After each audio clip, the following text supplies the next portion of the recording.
आली आणि त्या टमटमला हात करून ती 15-16 वर्षाची मुलगी 12वीची परीक्षा देण्यासाठी म्हणून पंढरपूरकडे निघाली.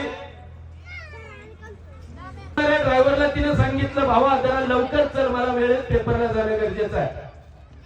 टमटमवाल्यानं पेपर गाडीचं स्पीड वाढवलं.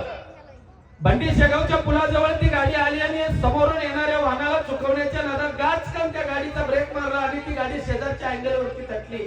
त्या मुलीची अवस्था बघितली, चौकशी केली, तिच्या बरोबर कुणीच नव्हता. ती फक्त आपल्या शाळेची मुलगी आहे एवढी माहिती होती. आमच्या डोळ्याला ते बघवतच नव्हता. कल्याणराव काळेंना फोन लावला, साहेब आपल्या शाळेची एक मुलगी अशा अशा अपघातामध्ये सापडले आणि तिचा जीव जाऊ पाहतोय. साहेबांशी तरतूद करायची कुठनं. पुन्हा कल्याणराव काळेंना फोन लावला आणि कल्याणराव काळेंनी काळे गुरुजीला सांगितलं, पटकन त्या मुलीच्या पैशाची व्यवस्था करा.